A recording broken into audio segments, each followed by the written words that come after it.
안녕하십니까. 일용 리서치입니다. 아니, 오늘 따로따로 녹음을 할 거니까요. 3개 할까 했는데 그냥 2개로 합시다. 예. 유가는 그냥 한마디로 오늘 저한테 준 여러 가지 제가 또 회의 준비 자료에는 70불까지 상단을 높여 놓으셨더라고요. 네네. 유가 좀 열렸다 보시는 거죠? 아니요. 일단 크게 열렸다기보다 하여튼 변동 65불 정도 봤었잖아요.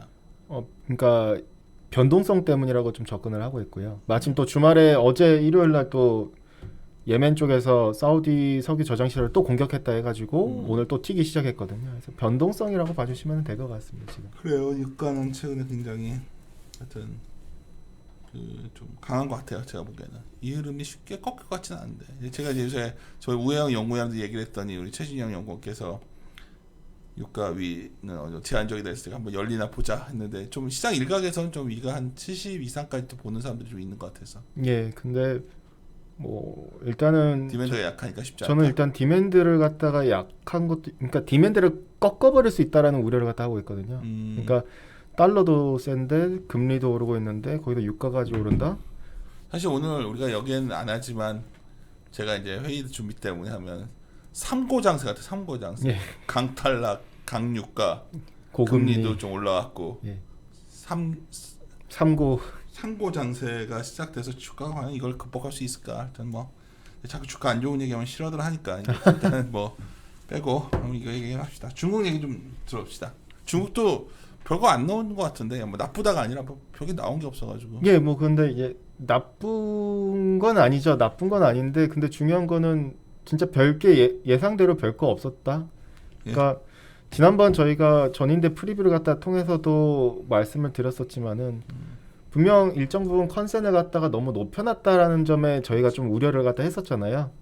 근데 말 그대로 컨센이 너무 높았던 거고 시장의 컨센 자체가 결과를 깠었을 때 분명 정책은 경기가 정상화 수준에 도달을 하고 있으니까 결국 정책도 정상화 수준에 도달한다라는 식으로 접근을 했고요. 일단 성장률 목표치부터 보면은 6%로 제시를 했습니다. 그러니까 지난 1월부터 2월까지 31개 지방정부들이 제시한 GDP 성장률 목표치에서 6% 내지 6.5%를 제시한 지역들이 과반 이상으로 집계가 됐었거든요. 그래서 어느 정도 예상이 됐었던 수준이라고 볼 수가 있겠는데 14차 5개년 기간 동안에는 마찬가지로 좀 긍정적이었습니다. 그러니까 지난 우리가 전인대 프리뷰를 통해서 지방정부 양회에서 모든 지방정부들이 R&D 투자를 확대할 것이다라는 문구들을 갖다 대부분 적시를 했었는데 이번에도 마찬가지로 질적 성장을 얘기를 했어요. 중국은 분명히 이제 위기에서 벗어났고 경기도 다른 나라들보다 더 빨리 정상 수준에 도달을 했고 그래서 R&D 투자를 앞으로 연평균 5년 동안 7% 이상을 갖다가 투자를 하겠다라는 식으로 얘기를 하면서 그림 1번에서 보시는 것처럼 결국에는 성장률을 갖다 이걸 통해서 중속 성장을 만들겠다라는 겁니다. 그러니까 R&D 투자가 총 요소 생산성으로 반영되는 그러한 것들 갖다 놓고 봤었을 때 그러면 중국은 이제부터 질적 성장이구나 이렇게 볼 수가 있겠는데요. 다만 결국 R&D 투자를 당장 했다 해서 당장 성장률로 방어는 안 되죠. 올해 목표치를 갖다가 대략 한 10%대로 좀 제시를 했는데 이게 당장 올해 성장률로 이제 영향이 있는 건 아니고 대략 레깅이 2년 정도가 소요가 됩니다. 그럼 나머지 구간대는 어떻게 할 것이냐? 그 구간대 성장률이 둔화될 수가 있는데를 갖다가 결국 도시화를 통해서 성장률을 방어하겠다는 방침이고요. 그리고 이번에서처럼 실제로 지방정부 양에서 나왔었던 목표치들의 평균치와 동일하게 도시화율을 갖다가 65%까지 끌어올리겠다는 목표치 제시를 해줬습니다. 그럼 이걸 봤었을 때 결국에는 노동 생산성을 이번에도 얘기를 해주면서 도시화를 통해서 노동 생산성을 갖다가 한 번 더 끌어올려서 R&D 투자를 통한 총 요소 생산성이 반영되기까지의 1, 2년의 시차를 갖다가 노동 생산성을 끌어올려서 이걸로 좀 커버해야겠다 이렇게로 봐주실 수가 있겠고요.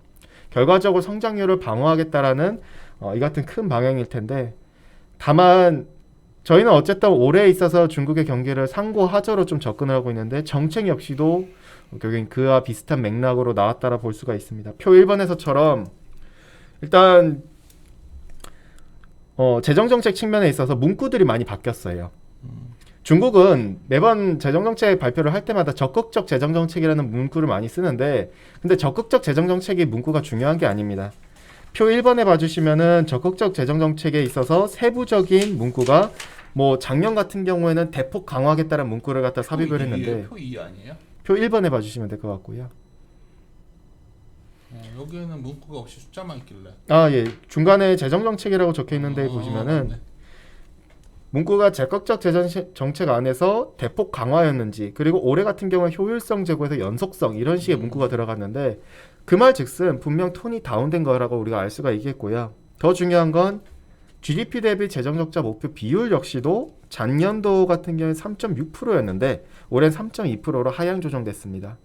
이 말 즉슨 재정정책 측면에서 분명 톤다운 됐다라고 볼 수가 있겠고, 더 큰 문제는 그림 3번일 텐데요. 중국 정부가 지방정부 특수채권, 즉 인프라나 건설 사업에 들어가는 지방정부 특수채권을 갖다가 목표치 발행 규모를 갖다가 발표를 했는데 이게 2019년보다 높게 됐다라고 많이들 접근을 하시는 분들이 간혹 계시는데, 이제 질문 사항에서요. 근데 저는 그게 중요한 게 아니라 어쨌든 2020년보다는 하향 조정된 것이고, 더 중요한 거는 작년에는 코로나를 대응하기 위해서 특별 채권을 발행했었다는 거죠. 근데 올해는 또 특별 채권이 전무하다라는 식으로 이번 문구에서 나타났습니다. 그러면은 오히려 인프라 쪽이나 이런 쪽으로 재정정책단에서 들어가는 자금은 예상보다 낮다라는 점에서 우리가 주목할 필요가 있겠고요. 다음으로는 통화정책 관련해서인데요. 페이지 3페이지에 그림 5번을 봐주시면은 통화 정책 측면에서도 문구들이 많이 바뀌었습니다. 그러니까 완화적인 통화 정책에 있어서 작년도에는 전년 대비 강화라는 문구가 삽입이 됐는데 올해 같은 경우에는 약간 좀 아쉽게도, 물론 저희들의 예상이랑 거의 비슷하게도 유연이라는 문구를 갖다가 삽입을 했습니다. 즉 작년도에는 온건한 통화 정책 강화, 올해는 유연. 그러니까 한마디로 좀 톤 조절이 됐다라고 볼 수 있고, 전체적으로 세부적으로 살펴보면은 뭐 나쁘지는 않아요, 정책들이. 그러니까 통화 정책 측면에서 중소기업들에 대해서 유동성을 갖다가 뭐 만기를 갖다 연장을 해준다라던가 일부 금융적 지원을 갖다가 제공을 해주겠다는 이런 얘기들이 많이 있지만은, 그림 6번에서처럼 중소기업들에 대해서 대형 상업은행들이 우대 대출을 갖다 해주고 있는데 그 대출 그로스에 있어서 목표치가 전년도 실제치는 50%인데 올해는 30%로 조정이 됐습니다. 그 말 즉슨 출구 전략을 갖다가 추진하지 않겠다라고는 했지만은 다만 조금 차이가 있다면은 유동성을 갖다가 플러스 알파로 더 많이 부양을 갖다 안 하고 그냥 그 수준에서 유지하게 되면 그로스는 당연히 눌리게 되죠. 이러한 부분들을 봤었을 때 좀 더 금융 리스크를 관리하는 쪽으로 많이 선호했다라는 걸 우리가 정책적인 측면에서 알 수가 있겠고요. 어쨌든 중국은 전반적으로 했었을 때 정책의 방향이 약간 좀 재정 정책도 그렇고 통화 정책도 그렇고 톤다운이 됐습니다. 재정 정책단에서는 뭐 이번에도 감세 정책이라던가 준조세 인하 정책이라던가 결국에는 고용을 방어하는 게 기업이 주체이다 보니까 기업을 중심으로 세금을 갖다 감면해 준다던가 이런 조치들이 많이 나왔긴 했지만은 전체적인 큰 그림에서 정책의 방향성은 조금은 기존의 시장에서 기대했던 것보다 미스했다라고 볼 수가 있겠고요. 그러면은 여기서 우리가 얻어갈 게 없느냐? 사실 근데 그렇지도 않습니다. 얻어갈 게 분명히 있죠. 왜냐? 올해가 결국엔 14차 5개년 계획의 원년이기 때문에 수혜 업종들이 분명히 있거든요. 그러니까 질적 성장으로 나아가는 방향에 있어서는 뭔가 성장률을 기대하기는 어렵습니다. 다만 우리가 봤었을 때 세부적인 업종별로 보면은 저는 개인적으로 이번 정부 업무 보고를 통해서 크게 3개 업종에 대해서 조금 유망 업종이고 중국 쪽에서 많이 드라이브를 걸고 있구나를 갖다 봤었을 때, 첫 번째는 제가 1페이지에도 넣어놨지만 글을 통해서요. 첨단 기술 IT 쪽입니다. 이쪽과 관련해 가지고는 중국 정부가 이번에 과거에는 뭐 중국 제조 2025를 갖다 발표해서 미국이랑 많이 마찰이 있었는데 이번엔 마찰이 더 있을 것 같기는 해요. 그러니까 과학혁신 2030 프로젝트를 갖다가 발표를 해줬고 관련해 가지고 기업들이 R&D 투자에 대해서 지출 부담이 있을 경우에는 75%가량을 갖다 부담을 갖다가 경감시켜 주게끔 정부에서 세제 혜택 같은 걸 지원해 주겠다라 얘기를 해줬거든요. 이것 이외에도 증시세 관련해 가지고 2월 되는 부분에 있어서 공제액을 갖다 전면 이제 환급해 주기로 해줬고, 두 번째 산업은 종자 산업입니다. 중국이 결국에는 실제로 이제 곡물을 갖다가 경작하는 이러한 토지가 점점 부족해지고 있어요. 근데 그러한 부분에 있어서 결국에는 식량 안보를 갖다가 이번에 대대적으로 꺼내 들고 나왔거든요.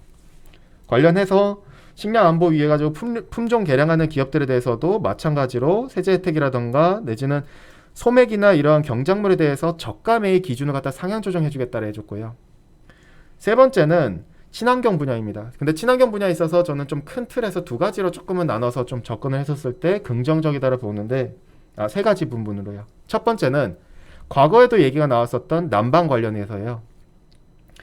중국이 보통 우리가 미세먼지가 하면 중국 북부에서 많이 날라오잖아요. 근데 북부 지역에 대해서 친환경 난방 설비 사용 비율을 갖다가 70%까지 제고시키겠다고 발표를 해줬고요. 두 번째 제가 조금 기대하는 부분은 이제 친환경 관련 제품입니다. 즉 우리가 코로나 시대 때문에 일회용 즉 포장 배달을 갖다가 많이 하는데 거기서 나오는 이러한 쓰레기들이 문제가 많이 되다 보니까 이 일회용 포장 용기에 대해서 사용 비중을 줄이기 위해서 친환경 제품으로 전면 전환시키겠다라는 문구들이 나왔습니다. 그래서 이 같은 부분은 굉장히 관련 뭐 소재라든가 이런 걸 만드는 기업들에 있어서 조금은 호재가 되지 않을까에 대해서 기대할 수가 있겠고요. 세 번째는 결국에는 친환경 인프라입니다. 태양광이나 풍력은 기존의 시장에 많이 반영이 돼 있었던 상태예요. 근데 원자력 발전소에 대해서는 그동안 얘기가 없었다가 이번에 좀 더 비중 있게 다뤄졌는데 2020년까지 중국의 원전 발전 캐파가 대략 50기가와트를 앞으로 5년 동안 70기가와트까지 확대하겠다라는 목표가 제시가 됐습니다. 그러니까 한마디로 전력의 수급난에 있어서 전면 다 모든 걸 동원하겠다라는 걸 우리가 알 수가 있겠고요. 탄소 배출권 거래 시장에 대해서도 뭐 마련하겠다. 그리고 친환경 기업에 대해서도 소득세 우대 범위 확대라던가 금융 혜택 제공 이런 식으로 얘기들이 나왔기 때문에 우리가 전반적인 큰 거시 정책 측면에서는 약간 좀 시장에서 크게 기대하셨던 분들은 미스했다라고 접근하실 수 있지만 결국엔 세부 육성 산업이라던가 이런 쪽으로는 우리가 좀 주목해야 될 부분들이랑 정책들이 있기 때문에 한 번 더 되돌아보실 필요가 있겠고 곧 있으면은 14차 5개년 계획과 관련해서 세부 이제 정책안들이 나올 예정입니다. 그러한 것들도 우리가 좀 한번 체크해 주실 필요가 있겠고요. 결론적으로 그냥 정책은 정상화되고 있고 이런 전체적인 어떤 뭐 부양책보다는 디테일한 어떤 산업 정책 쪽을 좀 집중해서 보자. 훨씬 더 좀 그쪽으로 포커스할 필요가 있을 것 그래요. 같습니다. 자료로 제가 뒤에 보시면은 요번에 정부 보고 전문이 다 번역돼 있기 예, 예. 때문에 이걸 보시는 게 가장 아까 방금 전에 여러 산업 얘기한 거 다 여기에 실려 있는 내용입니다. 예. 중국을 투자하시거나 중국과 우리 증시와의 연관도가 좀 궁금하신 분은 이렇게 방송 하나 듣지 마시고 방송만 듣지 마시고 전문을 한번 다 읽어보시면 좋을 것 같아요. 예. 일단 한마디로 정책 정상화. 예, 거시 정책은 정상화 그리고 이제는 앞으로 5년은 세부 정책에 대한 관련 육성 산업에 관련된 정책에 포커스 이렇게 봐주시면 될 것 같고요.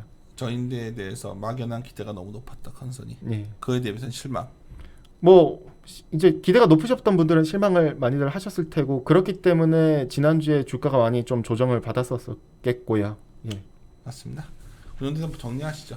그럼 우리 다음 걸로 넘어가게 마무리 짓겠습니다. 함께 고민하시죠.